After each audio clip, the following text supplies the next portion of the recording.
Hello everyone.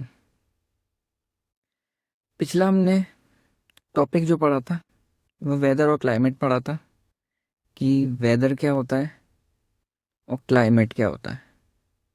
ये हमने पहले वीडियो में चर्चा करी थी वेदर और क्लाइमेट के बारे में।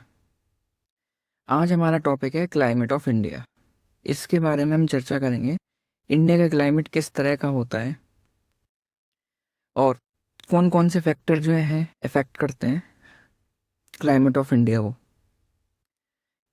ठीक है, इसमें हम इंडियन मानसून के बारे में भी थोड़ा चर्चा करेंगे। इंडियन मानसून, मानसून शब्द क्या है, इस पे भी थोड़ा हम स्ट्रेस डालेंगे और जानेंगे कि मानसून कहाँ से निकला और मानसून का एक्चुअल मीनिंग क्या है। मानसून का एक्चुअल मीनिंग क्या है ये हम जानने की कोशिश करेंगे। तो चलिए, ये है व्हाट इज क्लाइमेट। ये हमने पिछली क्लास में ये पढ़ा था। क्लाइमेट क्या था? It is a average weather condition over a long period, means 30+ year. ये हमने पिछली वीडियो में भी चर्चा करी थी कि किसी भी पर्टिकुलर प्लेस पे अगर 30+ ईयर से ज़्यादा उस जगह का वेदर अगर सेम रहता है तो उस जगह का क्या बन जाता है? वो जगह का क्लाइमेट बन जाता है। अब India is a tropical monsoon climate. Indian जो है वो ट्रॉपिकल मानसून क्लाइमेट है। अब ये ट्रॉपिकल का क्या मतलब है, इस पे हम ज़रा स्ट्रेस डालेंगे। ये ट्रॉपिकल का मतलब क्या है, इसके लिए मैं एक नई स्लाइड बना लेता हूँ, उसमें आपको अच्छे से बताता हूँ। देखिए, जैसे कि ये है ग्लोब हमारा, थोड़ा सही नहीं बना है ये, इसको मैं ज़रा रिमूव करता हूँ और इसको ज़रा क्लियरिटी से बनाता हूँ।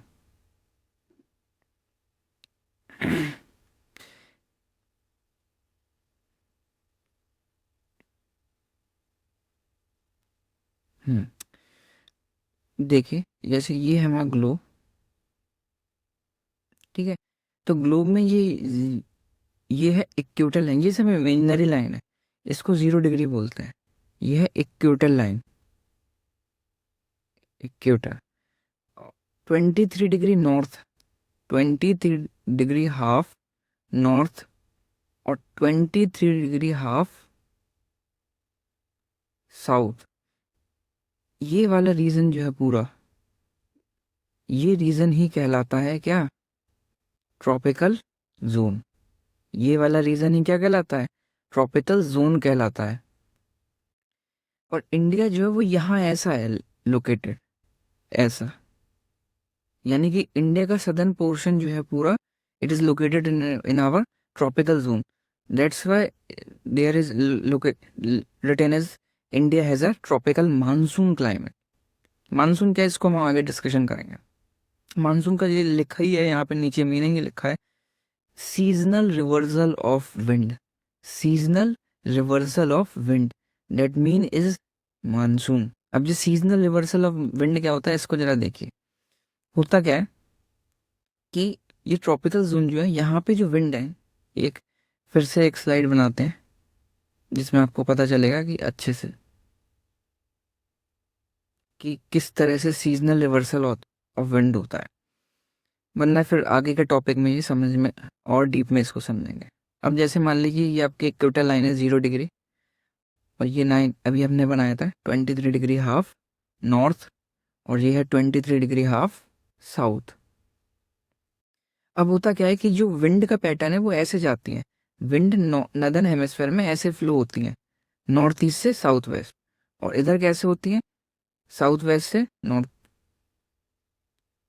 ऐसे विंड का डायरेक्शन है फ्लो होने का। ट्रॉपिकल जोन में विंड इस तरह से ही फ्लो होते हैं, लेकिन जैसे ही ये विंड जब इस इक्वेटर ऑफ लाइन को क्रॉस करती है तो ये इस तरह से रिवर्स हो जाती हैं, ऐसे रिवर्स हो जाती हैं, ये इस तरह से रिवर्स हो जाती हैं। इसी विंड को ही इसी विंड को ही मानसून कह देते हैं, जो इंडिया में रेनफॉल लेके आती है। इसलिए यहाँ पे जो आपने देखा होगा, यहाँ लिखा था सीजनल रिवर्सल ऑफ विंड। तो सीजनल रिवर्सल ऑफ विंड वो यहाँ से आया, और इन्हीं को ही मानसून कहते हैं। आगे अब देखते हैं क्लाइमेटिक कंट्रोल। ये सिंपली ये फैक्टर है, factor of climate. This is a factor of climate. Latitude, ये हमने पिछली क्लास में डिस्कशन करा था, लेकिन आज हम इसको डीप में पढ़ेंगे। लैटिट्यूड हो गया, ये ट्रॉपिकल लोकेशन, हाइयर टेम्परेचर, ये भी क्या होता है ये सब समझेंगे। एल्टीट्यूड यानी कि जैसे जैसे हाइट बढ़ती जाएगी तो टेम्परेचर कम होता जाएगा। हिमालय ब्लॉक, कोल्ड विंड, ये भी देखेंगे। तीसरा है डिस्टेंस फ्रॉम द सी। सी से ज़्यादा डिस्टेंस होने पे मॉडरेट, हमने पिछली बार बताया था। इंटीरियर होने पे एक्सट्रीम होगा, मॉडरेट होगा तो वो कोस्टल प्लेन में होगा। चौथी बात है ओशनिक करंट, जो अफेक्ट करते हैं टेम्परेचर और रेनफॉल दोनों को। और पांचवा है रिलीफ फीचर। रिलीफ फीचर मतलब hill receive more rainfall windward side. अब ये क्या बात है, इन सबको हम डिस्कशन करेंगे। उससे पहले आप एक जरा इमेज देखिए। इंडिया में कितने तरह के सीजन है, जैसे यहाँ पे सीजन दे रखे हैं। ये आपका रेनफॉल का है, यहाँ पे बारिश हो रही है, यहाँ पे रेनफॉल हो रही है, ठीक है। और ये कोल्ड है, ये ऑटम है, ठीक है। ये आपका समर है, ये स्प्रिंग है। ऐसी बहुत सारे ये सीजन दे रखे हैं। अब जरा मैं उनके फैक्टर को जरा एक एक स्लाइड में एक्सप्लेन कर देता हूँ कि कौन कौन से फैक्टर क्या क्या होते हैं। जैसे पहला पहला फैक्टर था, पहला भी हमने देखा था, पहला था लैटिट्यूड। पहला क्या था, लैटिट्यूड। अब ये लैटिट्यूड क्या है इसको समझो जरा। जैसे मान लीजिए जी आपने ग्लोब बनाया, ग्लोब में भी मैंने ये वाली लाइन बताई थी, इसको इक्वेटर लाइन कहते हैं। ये 0 डिग्री की लाइन होती है। ये सारे जितनी भी लाइंस ये बन रही हैं, ये this is a imaginary lines, ठीक है। इस तरह से ये इमेजिनरी लाइन फॉर्म होती है हमारे अर्थ पे, इन्हीं को ही लैटिट्यूड कहते हैं। तो latitude it is a horizontal horizontal imaginary line. It is a horizontal imaginary line. अब लैटिट्यूड क्या डिफाइन करता है कि जैसे जैसे जैसे ये 0 डिग्री हो गई, ये 10 डिग्री हो गई, 15 डिग्री हो गई, 60 डिग्री हो गई, 90 डिग्री हो गई, ये नॉर्थ है, ये नदर्न हेमिस्फेयर है, ये नदर्न हेमिस्फेयर है, ये सारा सदर्न हेमिस्फेयर है, सदर्न हेमिस्फेयर। अब होता क्या है, जैसे जैसे आप 0 डिग्री से 90 डिग्री की ओर जाते जाएंगे, चाहे नदर्न हेमिस्फेयर में हो चाहे सदर्न हेमिस्फेयर में हो, जैसे जैसे लैटिट्यूड जैसे जैसे लैटिट्यूड की वैल्यू बढ़ती जाएगी तो टेम्परेचर क्या होगा, कम होता जाएगा। ये एक इम्पॉर्टेंट पॉइंट है, ये एक इम्पॉर्टेंट पॉइंट है। जैसे जैसे लैटिट्यूड की वैल्यू बढ़ती जाएगी, या इन्वर्स रिलेशन है। जैसे 90 डिग्री पे टेम्परेचर सबसे कम, यहाँ पे तो ठंड ज़्यादा होती है। 0 डिग्री यानी लैटिट्यूड सबसे कम है यहाँ पे, लेकिन टेम्परेचर यहाँ पे क्या है, ज़्यादा हो जाएगा। ये एक टाइप से मतलब जनरल फॉर्मूला नहीं है ये, लेकिन जनरल फॉर्मूला नहीं है, लेकिन इसको हम समझ सकते हैं कि अगर पर्टिकुलर लैटिट्यूड की बात करी जाए, सॉरी, अगर पर्टिकुलर लैटिट्यूड की बात करी जाएगी तो टेम्परेचर क्या होगा, कम होता चला जाएगा। अब दूसरा देखते हैं, दूसरा क्या था, एल्टीट्यूड। दूसरा था एल्टीट्यूड। एल्टीट्यूड क्या होता है इसको समझते हैं जरा। दूसरा पॉइंट था एल्टीट्यूड का। एल्टीट्यूड, एल्टीट्यूड का मतलब क्या होता है, हाइट। हाइट, ये हाइट का क्या कंसेप्ट है, जैसे मान लीजिए ये लैंड है, ये पानी है, ठीक है। यहाँ से लैंड शुरू हो गई, यहाँ से प्लेट्यू आ गया, और ये आपका आ गया हिमालय या माउंटेन आ गया। ये हिमालय आ गया, ये प्लेट्यू आ गया, ये लैंड आ गया, ये सी आ गया। ये ऐसा गहरा है, ये पानी है पूरा, और ये लैंड है इस तरह से, ये प्लेट्यू है। तो प्लेट्यू का सरफेस टॉप होता है, मतलब जो सरफेस है वो फ्लैट होती है, सॉरी, जो सरफेस है वो कैसी होती है, फ्लैट। लेकिन माउंटेन हो गया, उसकी सरफेस कैसी होती है, ये थोड़ा एक स्टीप जैसा है, steep. This is a steep slope is steep, slope होता है वो थोड़ा स्टीप होता है। तो होता क्या है कि ये लगभग 300 मीटर अबव द लैंड होता है, ये लगभग 1000 metre to 8000 metre above the land होता है। तो होता क्या है कि जैसे जैसे हम इधर जाते जाएंगे, पहले अगर कोई एक पर्सन है जो लैंड पे है, कोई प्लेट्यू पे है और कोई इधर टॉप पे है, तो टेम्परेचर जैसे जैसे हाइट बढ़ती जा रही है तो इसको कोल्ड ज़्यादा महसूस होगा, इसको कोल्ड कम होगा, और इसको कोल्ड सबसे कम होगा।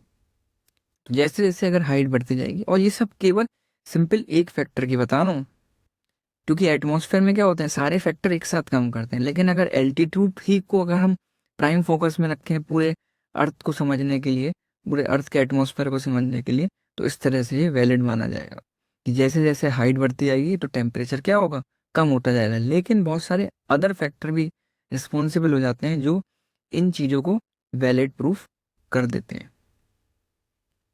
ओके, अगला अगला एक है, next one is distance from sea. Distance from sea, ये मैंने पिछली क्लास में भी डिस्कशन करा था, लेकिन आज इसको हम थोड़ा डीप में समझेंगे।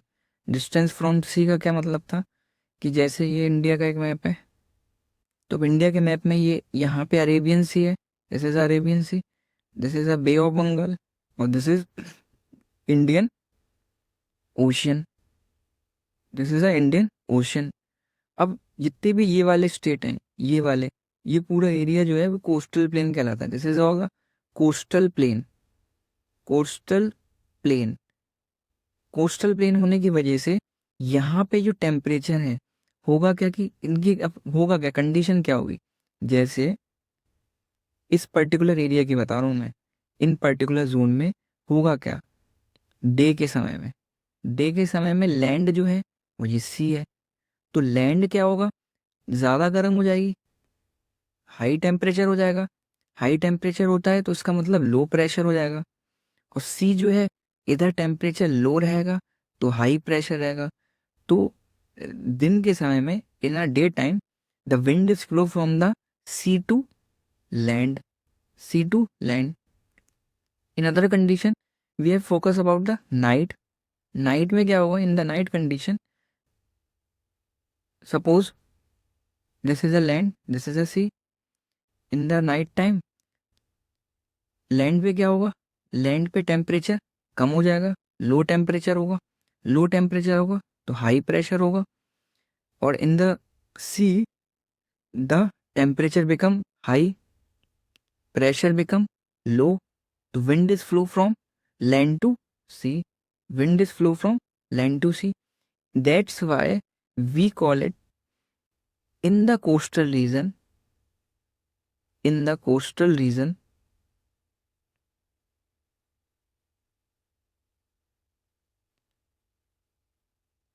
we face a moderate temperature. ये टेम्परेचर को मॉडरेट ही रखते हैं, ठीक है, ये टेम्परेचर को मॉडरेट रखते हैं। इसी वजह से लैंड कोस्टल एरिया में टेम्परेचर कैसा रहता है, मॉडरेट। बट बट अगर हम एक्सटीरियर या interior portion of the earth की बात करें, या interior portion of the India की बात करें, तो यहाँ पे सी नहीं है, चारों तरफ यहाँ सी नहीं है, जिस वजह से यहाँ पे हमें दिन के समय टेम्परेचर ज़्यादा और नाइट के समय टेम्परेचर कम देखने को मिलेगा। इसलिए यहाँ पे सर्दियों में ज़्यादा सर्दी और गर्मियों में ज़्यादा गर्मी देखने को मिलेगा, जिसको हम कहते हैं extreme condition of weather, extreme condition of weather. ये हमें देखने को मिलेगी इंडिया के इंटीरियर पोर्शन में। ये डिस्टेंस फ्रॉम द सी का था, ठीक है। अब नेक्स्ट वन पे चलें, नेक्स्ट वन,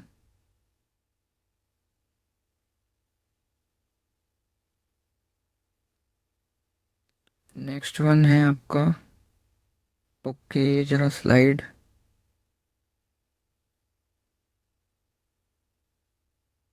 स्लाइड ये थोड़ा दिक्कत कर रही है।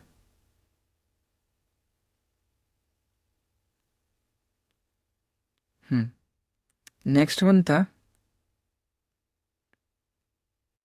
नेक्स्ट वन क्या है, इसको समझिए। जैसे था रिलीफ फीचर। रिलीफ फीचर, ये रिलीफ फीचर क्या है, इसको जरा देखिए आप। इसमें क्या था कि जैसे हमने लैंड बनाई, ये माउंटेन है, जैसे था माउंटेन। अब होता क्या है कि यहाँ से विंड आ रही है, जैसे सा विंड। तो this side we call a windward side, windward side, and this is a leeward side, leeward side. Suppose the wind is moving from the land to the top of the mountain and it contain a moisture. It contain a moisture.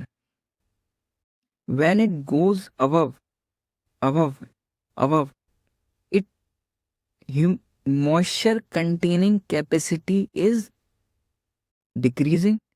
इसकी moisture जो इसमें content होगा, इनके अंदर हवा के अंदर जो मॉइस्चर होगा, वो कंटेंट जो होगा वो ऊपर जाने पे क्या होता जाएगा, कम होता जाएगा।